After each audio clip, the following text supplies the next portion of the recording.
Alors, bonjour tout le monde.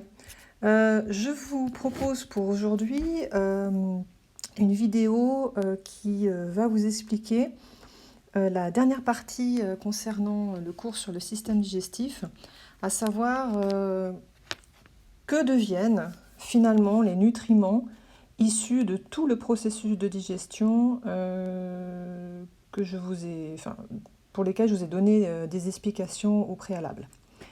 Alors, je vous fais un peu première fiche là, où vous voyez donc que j'ai resitué le thème, donc le titre d'aujourd'hui, devenir des nutriments issus de la digestion. Je vous mets un petit rappel ici. Donc on a vu que les nutriments sont assimilés dans le sang, c'est-à-dire qu'ils passent dans la circulation sanguine au niveau de l'intestin grêle, notamment cet intestin grêle qui est tapissé de villosités intestinales, et chacune de ces villosités est elle-même tapissée de cellules absorbantes. Donc les cellules absorbantes des villosités intestinales vont absorber les nutriments qui se trouvent dans la cavité de l'intestin grêle et vont faire passer ces nutriments de la cavité de l'intestin grêle vers les petits vaisseaux sanguins qui sont à l'intérieur des villosités intestinales. Donc vous retrouverez toutes ces informations dans les schémas concernant les villosités intestinales que vous aviez complétés préalablement. Je vous ai fait ensuite un dessin dessous où donc, ce qui vient d'être écrit dans ce rappel, finalement, c'est ce qui se passe ici. Voilà, là vous avez ce qu'on appelle le processus d'assimilation.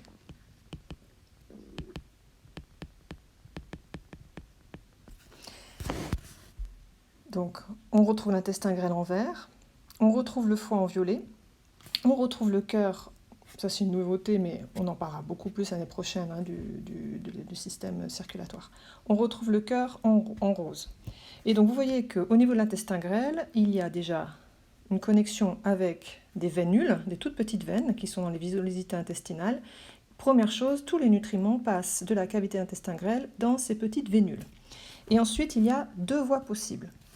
Si on considère les nucléotides, les monosaccharides et les acides aminés, eh bien, ces nutriments vont rester dans la circulation sanguine et vont passer par une veine, vont rejoindre une veine très particulière qu'on appelle la veine porte hépatique, qui est ici.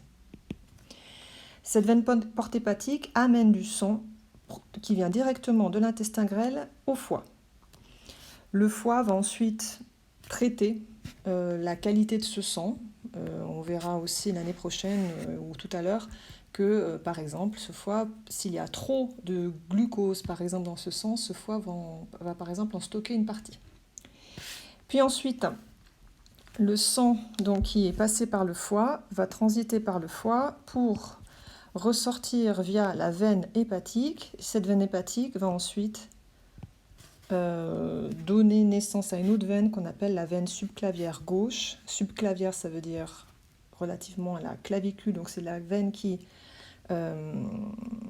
vient aussi du bras gauche. Et ensuite, ce sang va se retrouver dans le cœur. Le cœur va l'expulser